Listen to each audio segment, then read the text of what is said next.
시어머니와의 대면에서 터져나오는 30년간의 억울함. 어머니, 그럼 제 몫은 어떻게 되는 거예요? 박마림의 차가운 대담. 내 목? 내가 민수 엄마 아니야? 민수가 잘 되면 내가 잘 되는 거지. 그날 밤 아들 민수마저 할머니 편을 들며 집을 떠나버린다. 혼자 남은 집에서 눈물을 흘리는 은영. 그녀는 남편도 아들도 잃었다. 이야기 들어가기 전에 무료로 할 수 있는 구독과 좋아요 꼭 눌러주시면 제게는 응원이 되고 여러분께는 행운이 따라올 거예요. 경기도 신도시 외곽 오래된 상가 건물 1층에 자리 잡은 작은 분식집에서 정은영은 오늘도 새벽부터 분주하게 움직입니다. 남편이 세상을 떠난 지 벌써 3년 혼자서 이 가게를 꾸려가며 하루하루를 버텨내고 있습니다. 55의 나이에 홀로 된 삶이 쉽지는 않지만 그래도 아들 민수가 있어 버틸 수 있었습니다. 어머니, 떡볶이 하나 추가요. 단골 손님의 목소리에 은영은 환한 미소를 지으며 대답합니다. 네, 금방 해드릴게요. 가스레인지 앞에서 떡볶이를 젓는 은영의 손길은 여전히 능숙합니다. 남편 생전에 함께 시작한 이 가게에서 쌓은 20년의 내공이 그대로 묻어납니다. 매일 반복되는 일상이지만 손님들의 웃음소리와 맛있게 드시는 모습을 볼 때면 보람을 느낍니다. 점심시간이 지나고 가게가 한산해질 무렵 근처 사무실에서 일하는 단골 아주머니가 들어섭니다. 사장님, 오늘도 김밥 하나 포장이요. 그런데 요즘 아드님 결혼 준비로 바쁘시겠어요. 은영은 김밥을 싸면서 고개를 끄덕입니다.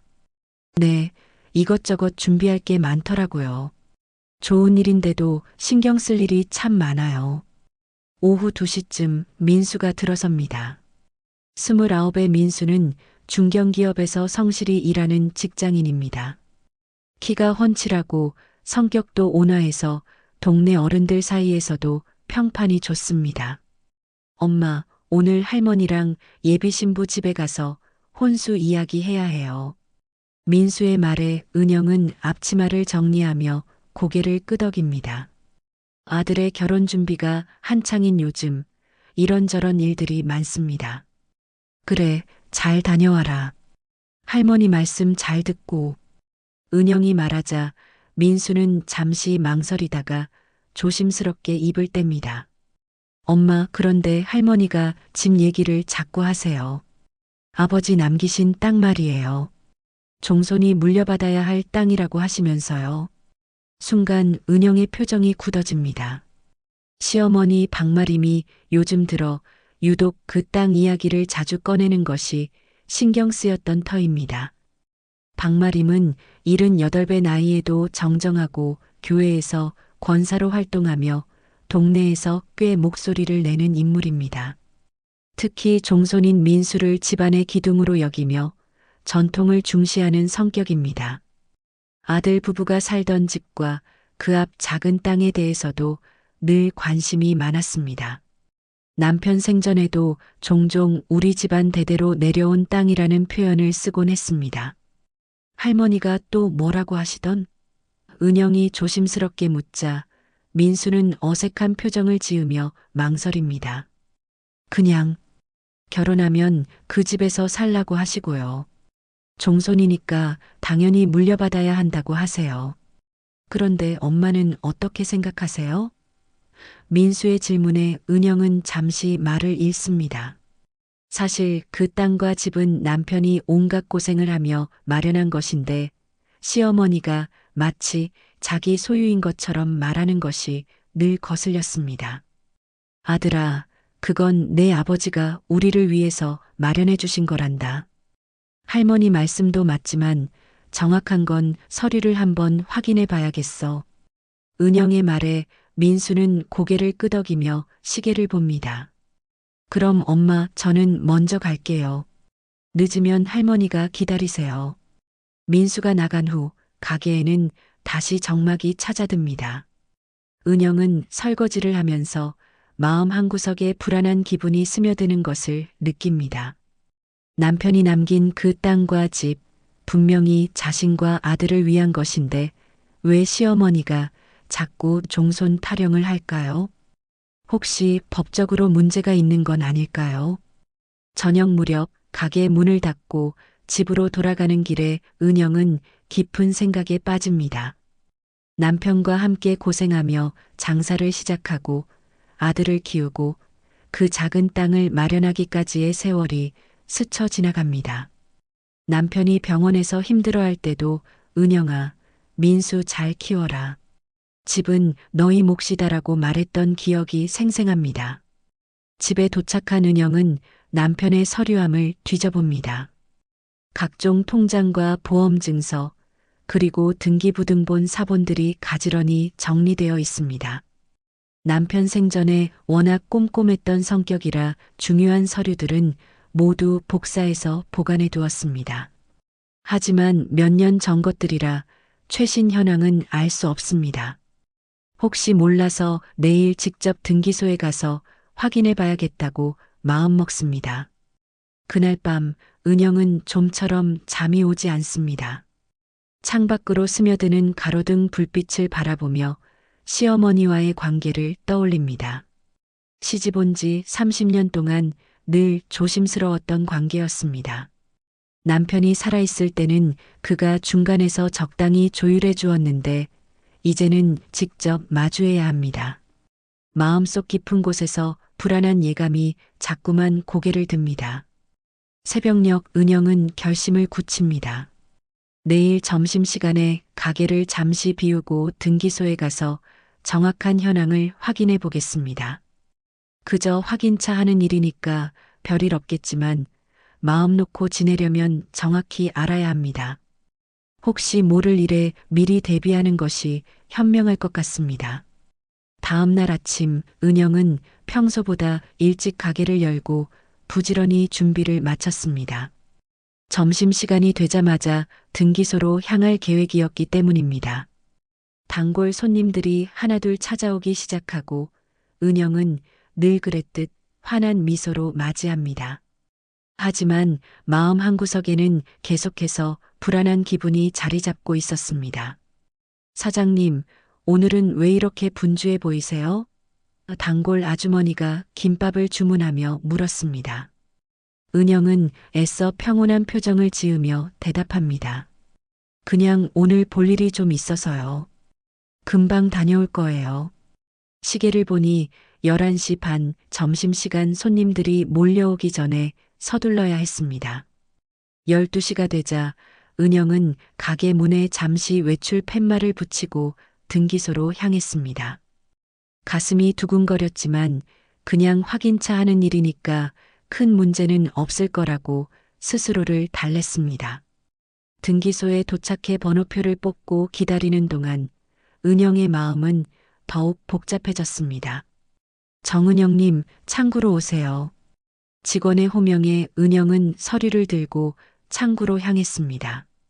남편 명의로 된 토지 등기부등본을 발급받고 싶습니다. 신분증과 가족관계 증명서를 제출하며 말했습니다. 직원은 컴퓨터를 두드리더니 서류를 출력해서 건네줍니다. 여기 있습니다. 서류를 받아든 은영은 처음에는 별다른 이상을 느끼지 못했습니다. 남편 이름이 소유자란에 적혀 있는 것까지는 예상 범위였으니까요. 하지만 아래쪽을 자세히 읽어보던 순간 은영의 얼굴이 하얗게 변했습니다. 공동명의자란에 시어머니 박마림의 이름이 또렷하게 적혀 있었기 때문입니다. 이게 무슨 일이지? 은영은 혼잣말을 중얼거리며 서류를 다시 한번 꼼꼼히 살펴봤습니다. 분명히 남편 단독 소유라고 생각했는데 공동명의로 되어 있었습니다. 그것도 자신이 아닌 시어머니와 말입니다. 머릿속이 하얗게 변하면서 무엇부터 해야 할지 알 수 없었습니다. 등기소를 나선 은영은 근처 카페에 앉아 서류를 다시 한번 자세히 읽어봤습니다. 등기 일자를 보니 남편이 살아있을 때 그것도 꽤 오래전에 공동 명의로 변경된 것 같았습니다. 왜 남편이 이런 일을 했을까요? 그리고 왜 자신에게는 말하지 않았을까요? 커피 한 모금도 넘어가지 않았습니다. 가게로 돌아온 은영은 오후 내내 마음이 뒤숭숭했습니다. 손님들을 대하면서도 자꾸 딴 생각이 났고 주문을 잘못 받기도 했습니다. 사장님, 괜찮으세요? 오늘 좀 이상해 보여요. 단골 손님의 걱정 어린 목소리에 은영은 겨우 정신을 차렸습니다. 아, 네. 그냥 좀 피곤해서요. 저녁 무렵 민수가 가게에 들렀습니다. 어제와 달리 표정이 밝지 않았습니다. 엄마, 어제 할머니랑 예비 신부 집에 다녀왔는데 민수는 말끝을 흐리며 의자에 앉았습니다. 할머니가 계속 그 땅 이야기만 하시더라고요. 예비 신부 부모님 앞에서도요. 은영은 가슴이 철렁했습니다. 뭐라고 하시던? 종손이 대대로 물려받는 땅이라고 민수가 결혼하면 당연히 그 집에서 살아야 한다고 하셨어요. 예비 신부 부모님도 좀 당황스러워 하시더라고요. 민수는 한숨을 쉬며 머리를 감쌌습니다. 은영은 더 이상 참을 수 없었습니다. 오늘 확인한 등기부등본 이야기를 해야겠다고 생각했습니다. 민수야, 엄마가 오늘 등기소에 다녀왔어. 민수는 고개를 들며 엄마를 바라봤습니다. 등기소요? 왜요? 내 아버지 명의 땅 등기부를 확인하려고 했는데 은영은 가방에서 등기부등본을 꺼내며 말을 이었습니다. 민수야, 이걸 봐라. 내 아버지하고 할머니가 공동 명의로 되어 있어. 민수는 서류를 받아보며 눈을 크게 뜨였습니다. 엄마 이름은 왜 없어요? 분명히 아버지가 엄마와 저를 위해서 마련하신 거라고 했잖아요. 그러게 말이야. 엄마도 모르겠어. 내 아버지가 왜 이렇게 했는지. 은영의 목소리가 떨렸습니다. 30년 동안 함께 살면서도 남편이 숨긴 일이 있었다는 사실이 충격이었습니다. 더욱이 그것이 자신들의 미래와 직결된 문제라는 점에서 더욱 당황스러웠습니다. 민수도 심각한 표정을 지었습니다. 엄마, 이거 할머니한테 물어봐야 하는 거 아니에요? 왜 할머니 이름이 들어가 있는지요? 은영은 고개를 끄덕였지만 마음은 무겁기만 했습니다. 시어머니께 이런 이야기를 꺼내는 것 자체가 부담스러웠기 때문입니다. 그런데 엄마 할머니가 어제 이상한 말씀을 하셨어요. 민수가 조심스럽게 입을 열었습니다. 무슨 말? 내 아버지가 사업할 때 할머니가 보증을 서줬다고, 그래서 그 땅에 대한 권리가 있다고 하시더라고요. 정말이야? 은영은 깜짝 놀랐습니다. 남편이 사업을 할 때 시어머니가 보증을 섰다는 이야기는 처음 듣는 것이었습니다. 그런 일이 있었나? 엄마는 처음 듣는 소리야. 하지만 마음 한구석에서는 불안한 예감이 더욱 커져갔습니다. 혹시 자신이 모르는 일들이 더 있는 건 아닐까요? 그날 밤 은영은 남편의 서류함을 더욱 꼼꼼히 뒤졌습니다. 오래된 계약서, 대출 서류, 각종 영수증들을 하나씩 살펴보며 단서를 찾으려 했습니다. 그런데 몇 년 전 은행 대출 서류에서 이상한 점을 발견했습니다. 연대보증일란에 박마림의 이름과 도장이 찍혀 있었던 것입니다.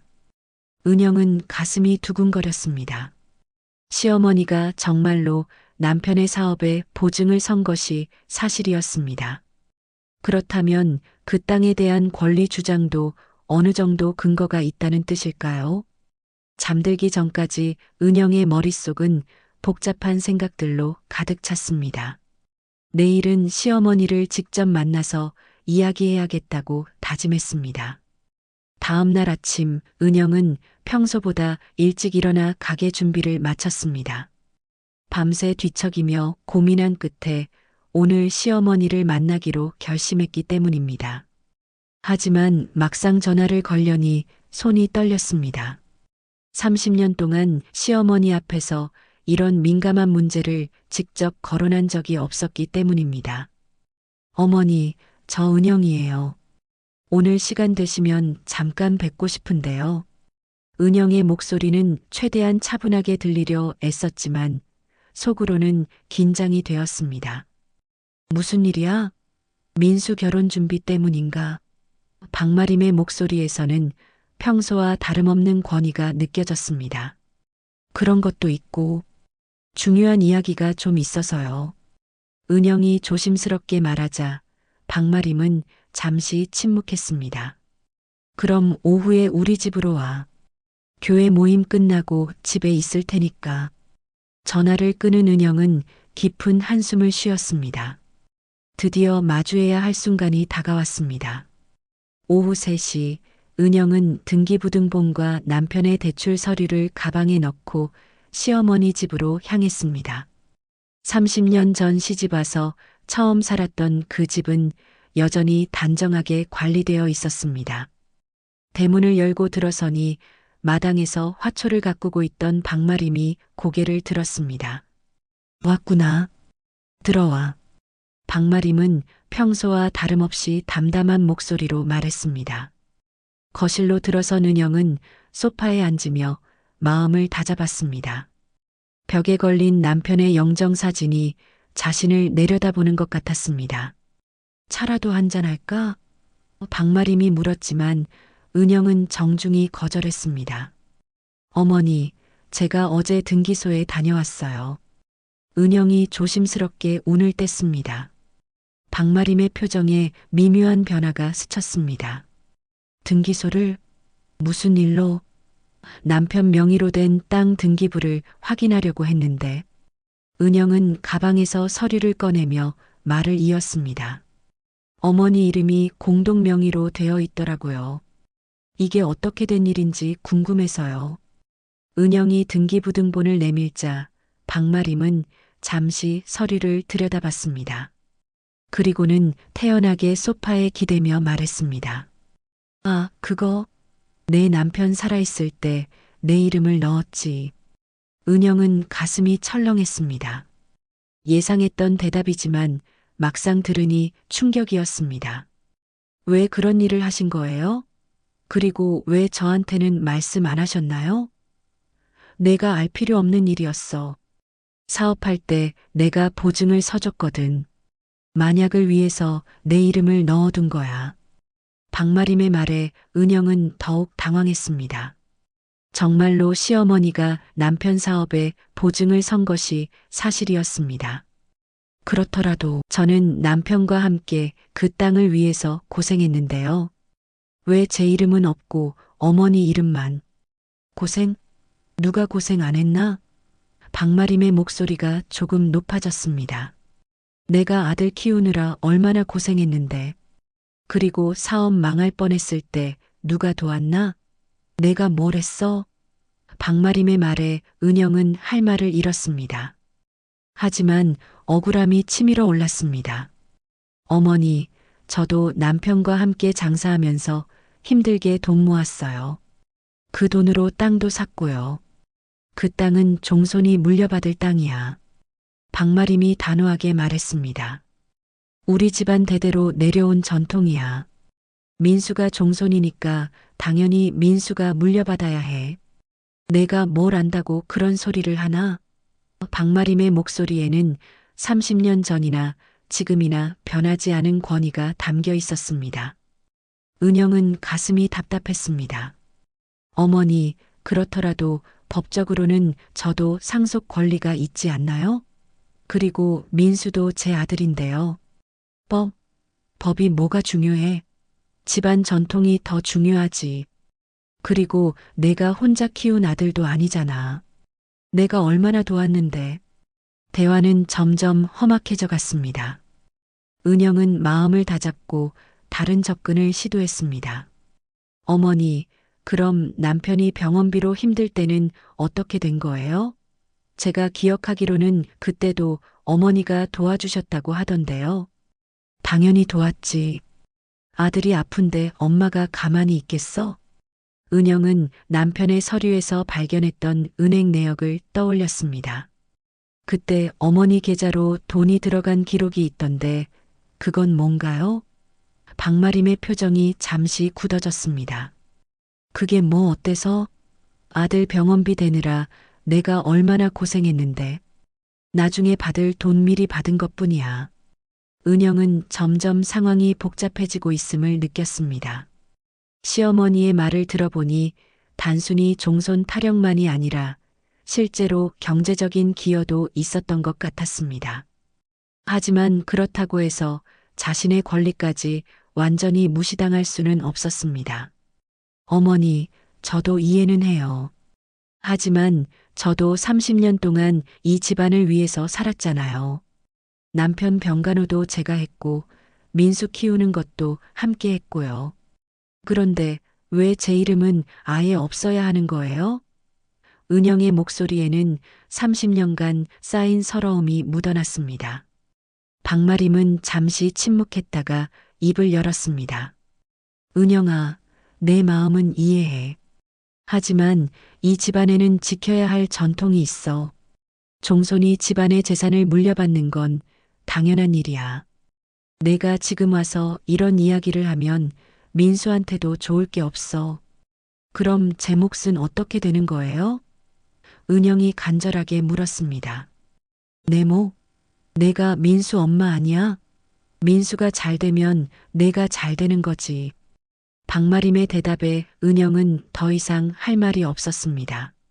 30년 전이나 지금이나 자신은 여전히 이 집안에서 외부인 취급을 받고 있다는 생각이 들었습니다. 집으로 돌아오는 길에 은영은 마음이 무거웠습니다. 시어머니와의 대화에서 예상했던 것보다 상황이 복잡하다는 것을 깨달았습니다. 단순히 종손 타령만이 아니라 실제로 경제적 기여가 있었던 것 같았고 법적으로도 어떻게 될지 확신이 서지 않았습니다. 이제는 전문가의 도움이 필요할 것 같았습니다. 시어머니와의 대화 후 며칠이 지났지만 은영의 마음은 여전히 무겁기만 했습니다.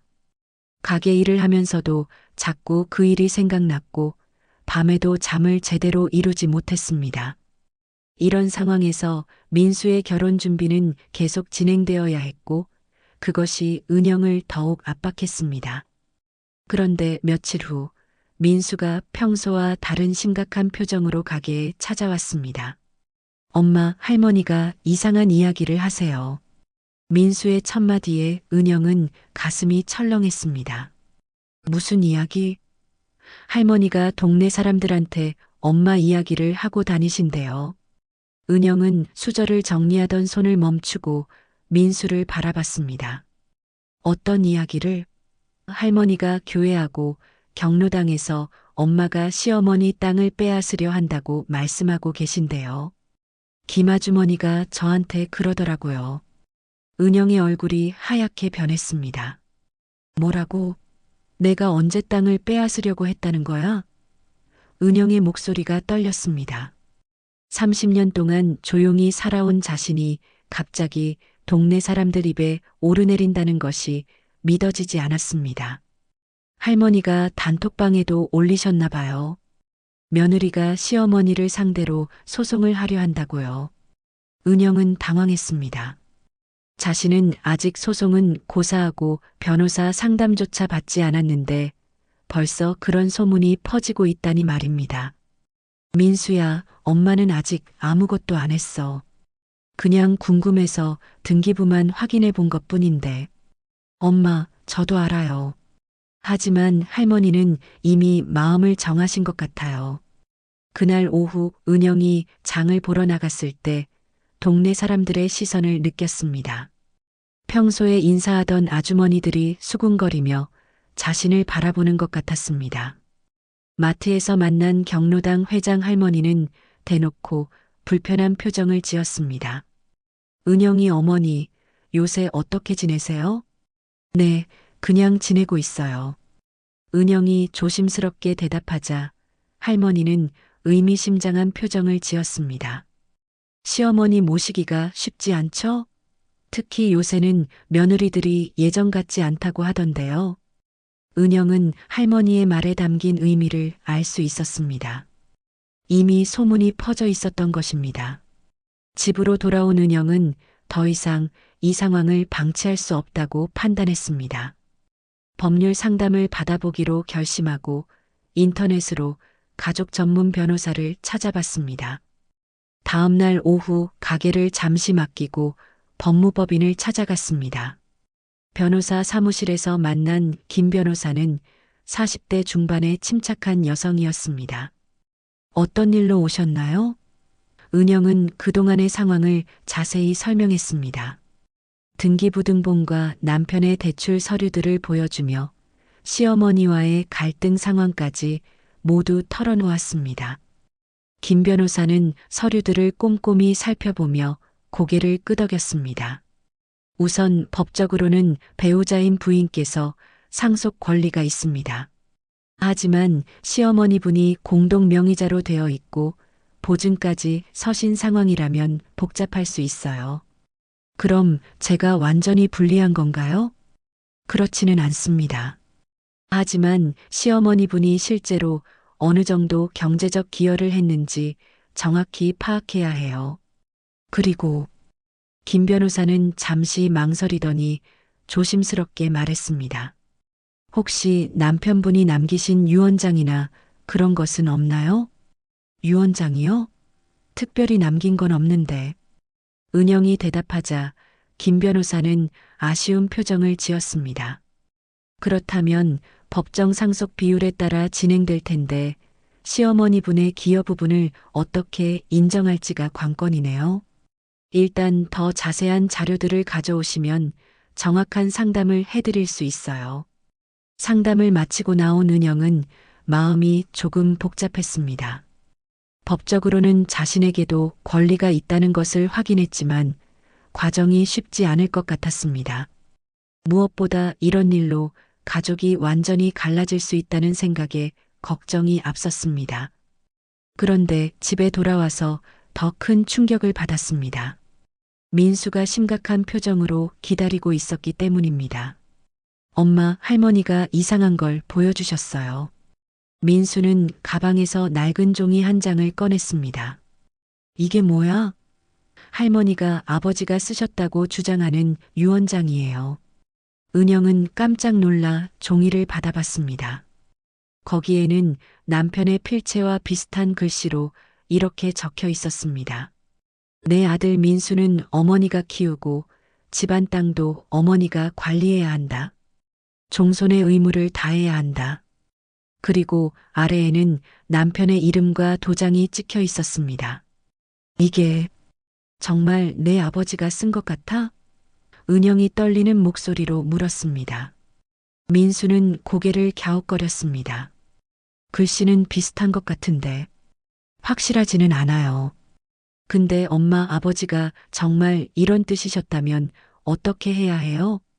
은영은 유언장을 들여다보며 마음이 복잡했습니다. 정말 남편이 쓴 것일까요? 아니면 시어머니가 만든 것일까요? 글씨체만으로는 판단하기 어려웠습니다. 하지만 뭔가 어색한 부분들이 눈에 띄었습니다. 평소 남편이 쓰던 표현과는 다른 느낌이었습니다.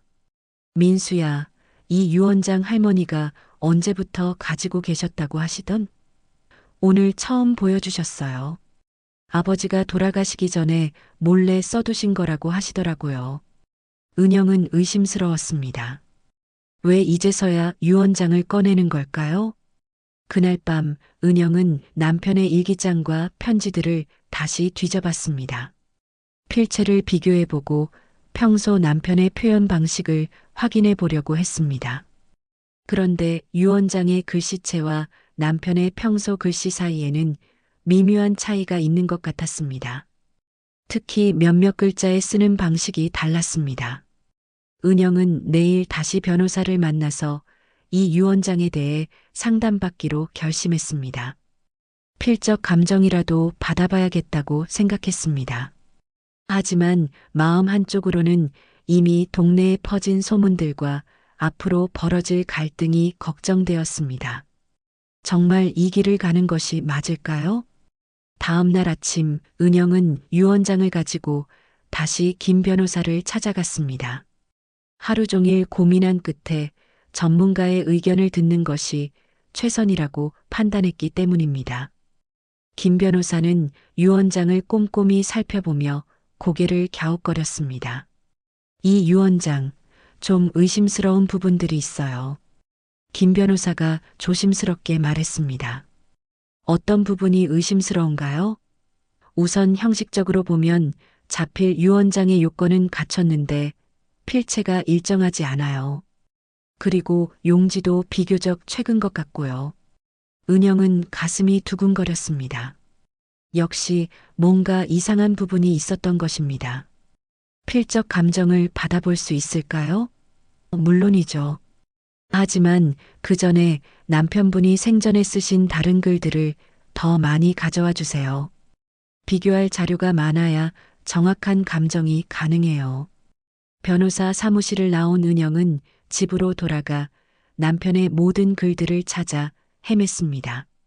일기장, 편지, 각종 서류의 서명들까지 모두 모아서 복사했습니다. 그런데 그 과정에서 놀라운 사실을 발견했습니다. 남편이 평소 어머니를 엄마로 썼는데 유 원장에는 어머니로 표기되어 있었던 것입니다. 한편 동네에서는 소문이 더욱 커져가고 있었습니다. 은영이 변호사 사무실에 드나든다는 이야기까지 퍼지면서 사람들의 시선이 더욱 차가워졌습니다. 가게에 오던 단골 손님들도 예전만큼 편하게 대하지 않았고 어떤 손님들은 아예 다른 가게로 발길을 돌리기도 했습니다. 사장님, 요새 힘드시겠어요? 그나마 친하게 지내던 김 아주머니가 조심스럽게 말을 건넸습니다. 뭐가 힘들다는 거예요? 아니, 그냥 동네에서 이야기가 많이 나와서요. 시어머니랑 재산 문제로 싸운다고. 김 아주머니의 말에 은영은 깊은 한숨을 쉬었습니다. 김 아주머니, 저는 그냥 제 권리가 어떻게 되는지 궁금해서 알아본 것뿐이에요. 괜히 싸우려는 게 아니에요. 그래도 시어머니는 시어머니인데 나이도 많으시고요. 김 아주머니의 말에는 은근한 비난이 담겨 있었습니다. 은영은 더 이상 변명하고 싶지 않았습니다. 그러던 중 더 큰 충격이 기다리고 있었습니다. 민수가 평소보다 늦은 시간에 가게로 찾아왔는데 표정이 말이 아니었습니다. 엄마, 저 할머니 집으로 가기로 했어요. 은영은 수저를 떨어뜨릴 뻔했습니다. 뭐라고? 갑자기 웬 소리야? 할머니가 많이 힘들어 하세요. 동네 사람들이 뭐라고 하는지 다 아시거든요. 그리고 예비 신부 집에서도 이상하게 생각하고 있어요. 민수의 말에 은영은 가슴이 무너지는 것 같았습니다.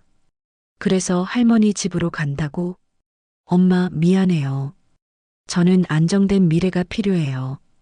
결혼도 해야 하고 집도 마련해야 하고 할머니가 그 집에서 살라고 하시는데 거기서 신혼생활 시작하는 게 나을 것 같아요.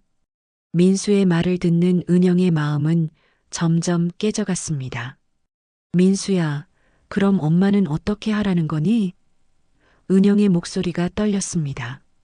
엄마도 이해해 주세요. 저도 어쩔 수 없어요. 할머니가 유 원장도 있다고 하시고 아버지 뜻이라면 따라야 하는 거 아니에요? 민수는 고개를 숙이며 말했습니다. 은영은 30년 동안 키운 아들이 자신을 떠나간다는 사실을 받아들일 수 없었습니다. 그 유 원장이 정말 내 아버지가 쓴 건지 확실하지도 않잖아. 엄마, 설마 할머니가 거짓말을 하겠어요? 그리고 동네 사람들도 다 엄마 편을 들어주지 않아요. 동네 사람들이 뭐라고 하는데? 엄마가 욕심이 많다고 해요. 시어머니 나이가 많으신데 재산 때문에 괴롭힌다고. 예비 신부 부모님도 걱정하고 계세요. 민수의 말 한마디 한마디가 은영의 가슴에 비수처럼 꽂혔습니다. 그날 밤 민수는 정말로 짐을 싸서 시어머니 집으로 가버렸습니다. 엄마, 나중에 상황이 정리되면 다시 뵐게요. 지금은 너무 복잡해서. 마지막 인사를 남기고 나간 민수의 뒷모습을 바라보며 은영은 세상이 무너지는 것 같았습니다. 혼자 남은 집에서 은영은 눈물을 흘렸습니다.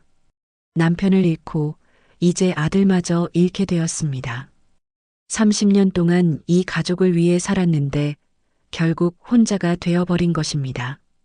아들은 시어머니의 편을 들었고 동네 사람들은 자신을 욕심쟁이로 몰아세웠습니다. 며칠 후 설상가상으로 재개발 공고까지 붙었습니다. 은영이 살고 있는 동네가 재개발 구역에 포함된 것입니다. 집은 시어머니와 공동명의고 가게 건물은 임대인데 재개발이 되면 나가야 합니다. 갈 곳조차 없어지는 상황이었습니다. 이제 정말 모든 걸 잃는 건가? 은영은 혼잣말을 하며 남편의 사진을 바라봤습니다. 여보, 당신은 정말 그런 유언장을 남기고 가신 거예요? 나와 민수를 이렇게 힘들게 하려고? 사진 속 남편은 여전히 온화한 미소를 짓고 있었지만 아무 대답도 해주지 않았습니다. 가게 매출도 눈에 띄게 줄어들었습니다. 동네 소문 때문에 손님들이 발길을 끊었고 임대료와 생활비를 감당하기가 점점 어려워졌습니다. 이대로 가면 가게도 정리해야 할 상황이었습니다. 정말 모든 게 끝나는 건가? 은영은 절망감에 빠져들었습니다. 그런데 그때 문득 남편이 생전에 자주 올라갔던 다락방이 생각났습니다. 혹시 그곳에 뭔가 있을까? 마지막 희망을 품고 은영은 오랫동안 가지 않았던 다락방으로 올라가기로 결심했습니다. 먼지투성이의 사다리를 타고 올라가며 마음 한구석에 작은 기대를 품었습니다. 혹시 남편이 자신을 위해 남긴 무언가가 있을지도 모른다는 생각이 들었습니다. 다락방으로 올라가는 낡은 나무 사다리는 은영의 체중에 삐걱거렸습니다. 몇 년 동안 올라가지 않았던 곳이라 먼지가 두껍게 쌓여 있었고 곰팡이 냄새가 코를 찔렀습니다. 작은 전구 하나만이 어둠을 겨우 밝혀주고 있었습니다. 다락방 한쪽 구석에는 남편의 오래된 물건들이 정리되어 있었습니다. 낡은 가방, 읽다 만 책들, 그리고 몇 개의 상자들이 먼지를 뒤집어 쓴 채 놓여 있었습니다. 은영은 하나씩 뒤지기 시작했습니다.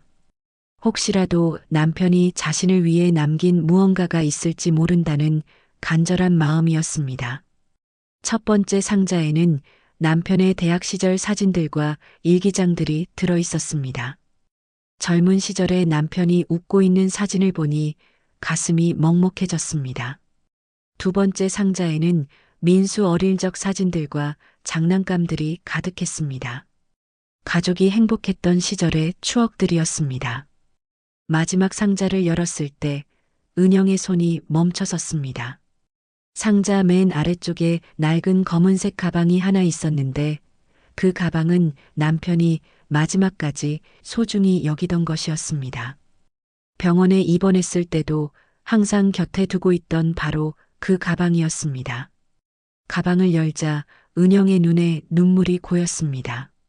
그 안에는 자신에게 보내는 편지 한 통과 작은 USB 하나가 들어 있었습니다. 편지 겉봉에는 사랑하는 은영이에게라고 남편의 친숙한 글씨체로 적혀 있었습니다. 손이 떨리며 편지를 펼쳤습니다. 은영아, 이 편지를 읽고 있다는 것은 내가 이미 세상을 떠났다는 뜻이겠지. 미안해. 많은 것을 말하지 못하고 가게 되어서. 우선 내가 가장 궁금해할 엄마 일부터 이야기하자. 엄마는 체면 때문에 종손만 생각하실 거야. 하지만 진실은 다르다. 은영은 편지를 읽으며 가슴이 두근거렸습니다. 남편이 무엇을 말하려는 걸까요? 사업이 어려울 때 엄마가 보증을 서준 건 사실이야. 하지만 그 돈은 내가 다 갚았어. 엄마 명의를 등기부에 올린 것도 혹시 모를 상황에 대비해서였지. 실제로는 내가 나와 함께 고생해서 마련한 우리 집이야. 민수는 내가 키워야 한다. 그 땅은 내 고생비다. 편지는 거기서 끝이 아니었습니다. 만약 엄마가 종손 타령을 하시면서 유언장 같은 걸 만들어내신다면 절대 속지 마. 내가 진짜 남긴 증거는 따로 있어. USB를 확인해봐. 거기에 모든 진실이 담겨 있어. 은영아, 30년 동안 고생한 내가 당당하게 살 권리가 있어. 은영은 눈물을 닦으며 USB를 컴퓨터에 연결했습니다. 파일을 열자 남편의 목소리가 들려왔습니다. 녹음 날짜를 보니 남편이 세상을 떠나기 불과 한 달 전이었습니다. 2021년 2월 15일, 나 정민철이 녹음한다. 혹시 내가 죽고 나서 엄마가 이상한 소리를 하실까봐 미리 남겨둔다. 우선 확실히 해두자. 그 땅은 은영이 거다. 내가 은영이와 함께 번 돈으로 산 거고 은영이가 민수를 키우면서 고생한 대가다. 남편의 목소리는 또렷했습니다. 엄마가 보증을 서주신 건 맞지만 그 돈은 내가 2019년에 다 갚았다. 은행 기록을 보면 다 나와 있어. 엄마 명의를 등기부에 올린 건 혹시 사업이 망할까봐 대비책으로 한 거였어. 하지만 이제는 다 정리됐으니까 은영이 몫이 맞다. 녹음은 계속 이어졌습니다. 그리고 엄마가 혹시 내 이름으로 유언장을 만들어내실까봐 걱정된다. 엄마는 종손 타령을 워낙 좋아하시니까. 하지만 내 진짜 뜻은 이거다. 은영이가 민수를 잘 키우고 그 집에서 편히 살았으면 좋겠다. 민수도 할머니 말만 듣지 말고 진짜 엄마인 은영이를 잘 모셔라. 은영은 눈물이 멈추지 않았습니다. 남편이 마지막까지 자신을 생각해 주었다는 사실에 감동했지만 동시에 이런 상황을 예견하고 미리 준비해 두었다는 것이 슬펐습니다. USB에는 녹음 파일 외에도 여러 문서들이 들어 있었습니다. 시어머니에게 빌린 돈을 모두 갚았다는 은행 이체 내역, 시어머니와 주고받은 문자 메시지들, 그리고 가장 중요한 것은 남편이 직접 작성한 진짜 유언장이었습니다. 진짜 유언장에는 이렇게 적혀 있었습니다. 나 정민철은 본 유언장을 통해 다음과 같이 유언한다. 우리 집과 토지는 아내 정은영과 아들 정민수가 법정 상속 비율에 따라 상속받기를 원한다. 어머니께서는 종손 타령을 하실 테지만 실제로는 은영이가 가장 고생했다. 은영이가 남은 인생을 행복하게 살길 바란다. 은영은 모든 파일을 확인한 후 컴퓨터 앞에서 한참을 앉아 있었습니다. 남편이 마지막까지 자신을 지켜주려 했다는 사실에 감사했지만 이제 정말로 시어머니와 정면 대결을 해야 한다는 현실이 무거웠습니다. 다음 날 아침 은영은 모든 증거를 가지고 김 변호사를 찾아갔습니다. 남편의 편지와 USB 그리고 진짜 유언장까지 모두 보여주며 상황을 설명했습니다. 김 변호사는 자료들을 꼼꼼히 검토한 후 고개를 끄덕였습니다. 이제 확실해졌네요. 시어머니분이 제출하신 유언장은 위조 가능성이 높고 남편분의 진짜 뜻은 여기에 다 나와 있어요. 녹음 파일과 문서들이 모두 일치하니까 법적으로 충분히 승산이 있습니다. 김 변호사의 말에 은영은 마음을 다잡았습니다. 그럼 이제 어떻게 해야 하나요? 우선 시어머니 분께 이 증거들을 보여주시고 합의를 시도해 보세요. 그래도 안 되면 법정으로 가는 수밖에 없어요. 하지만 이런 증거들이 있으니까 크게 걱정하지 마세요. 은영은 변호사 사무실을 나오며 깊은 숨을 쉬었습니다. 이제 정말로 마지막 대결을 준비해야 할 때였습니다. 남편이 남긴 진실로 무장한 채 30년간 참아왔던 자신의 권리를 당당하게 주장할 때가 온 것입니다. 이건 단순히 재산을 위한 싸움이 아니라 남편의 마지막 뜻을 지키는 싸움이었습니다. 남편의 진짜 증거를 찾은 후 며칠이 지났지만 은영은 여전히 마음의 준비가 필요했습니다. 30년 동안 한 번도 시어머니께 정면으로 맞선 적이 없었기 때문입니다. 하지만 더 이상 물러설 곳이 없었습니다. 아들은 이미 시어머니 편에 섰고 동네 여론도 좋지 않았습니다. 드디어 결심을 굳힌 은영은 시어머니께 전화를 걸었습니다. 어머니, 중요한 이야기가 있어서 뵙고 싶습니다. 또 무슨 일이야? 민수도 우리 집에 와서 잘 지내고 있는데. 박마림의 목소리에는 여전히 권위가 서려 있었습니다. 남편이 남긴 걸 발견했어요. 꼭 보여드리고 싶습니다. 그날 오후 은영은 남편의 편지와 USB 그리고 모든 증거들을 가방에 넣고 시어머니 집으로 향했습니다. 마음이 두근거렸지만 이번에는 달랐습니다. 확실한 증거가 있었기 때문입니다. 시어머니 집 앞에 서니 민수의 차가 보였습니다. 민수도 함께 있을 것 같았습니다. 문을 열고 들어서니 박마림과 민수가 거실에 앉아 차를 마시고 있었습니다. 어머니, 민수야.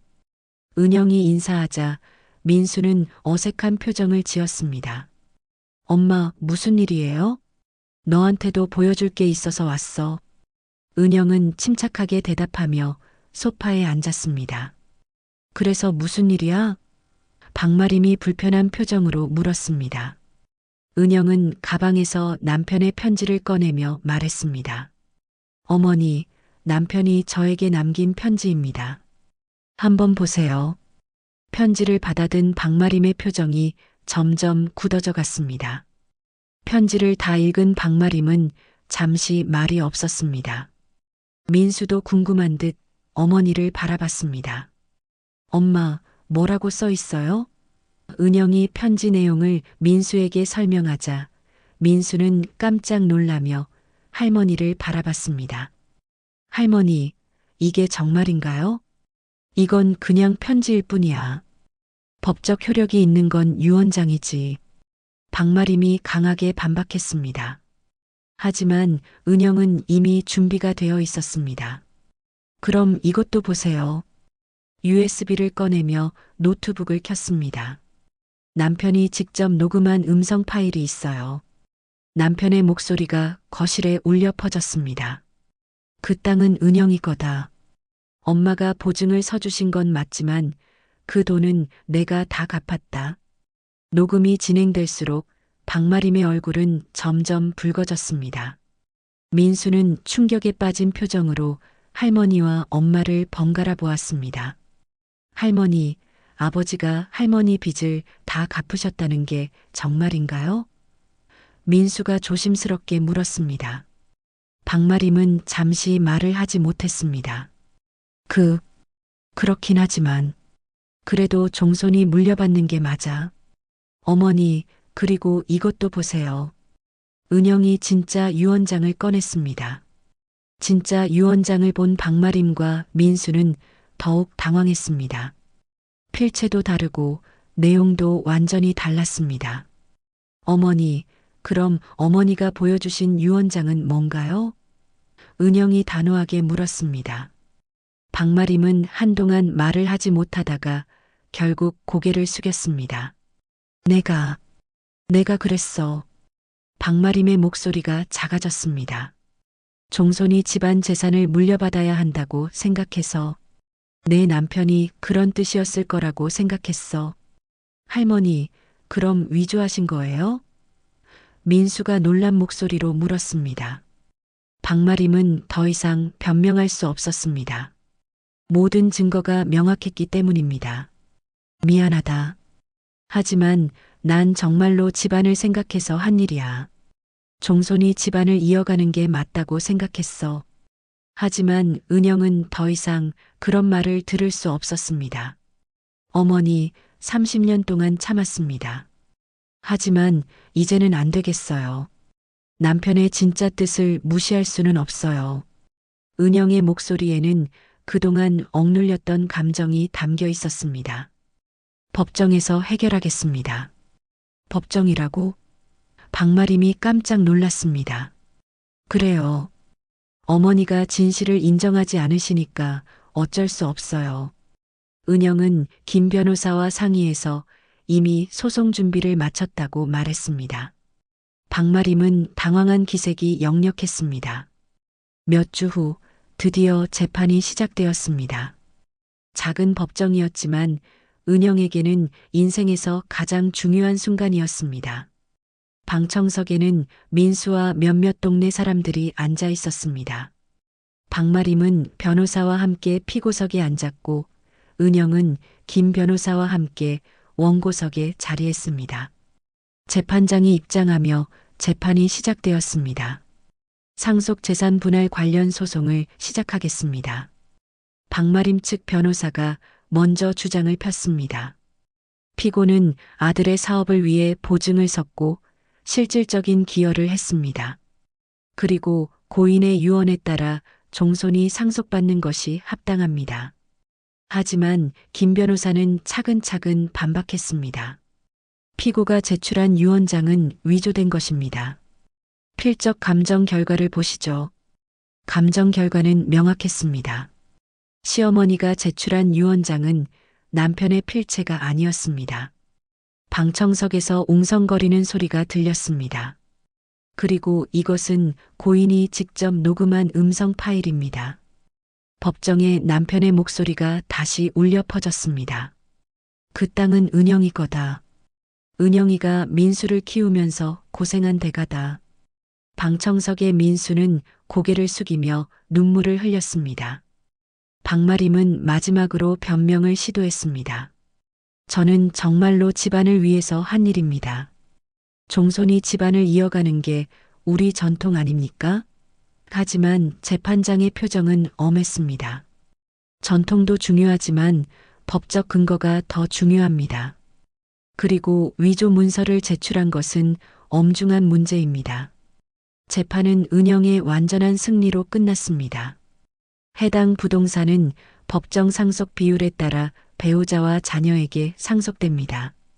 피고가 제출한 유언장은 위조로 판명되었으며 이에 대해서는 별도 조치를 취할 예정입니다. 재판장의 판결문이 읽히자 은영은 안도의 한숨을 쉬었습니다. 재판이 끝난 후 법정을 나서는 은영의 발걸음은 가벼웠습니다. 30년 만에 처음으로 자신의 권리를 당당하게 주장하고 인정받았기 때문입니다. 하지만 마음 한편으로는 복잡한 감정이 밀려왔습니다. 가족이 법정에서 싸워야 했다는 현실이 씁쓸했기 때문입니다.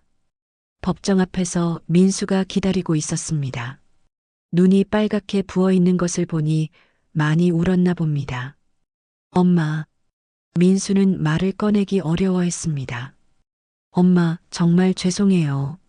제가 할머니 말만 믿고 엄마를 오해했어요. 민수의 목소리는 떨리고 있었습니다. 민수야, 내가 잘못한 건 아니야. 할머니를 믿는 게 당연하지. 은영은 아들의 어깨를 감싸며 말했습니다. 하지만 앞으로는 좀 더 신중하게 생각하자. 내 아버지가 정말 원하신 게 뭔지 생각해보고. 민수는 고개를 끄덕이며 눈물을 닦았습니다.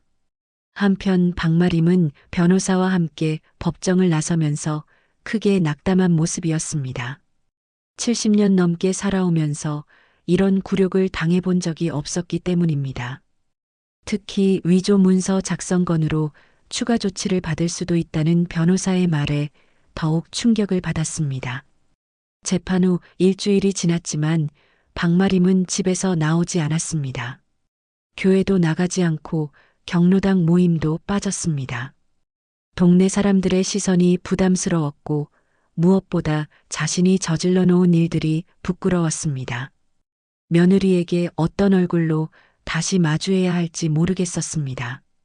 그런데 열흘째 되던 날 민수가 할머니를 찾아왔습니다. 할머니, 이렇게 계속 집에만 계시면 안 돼요.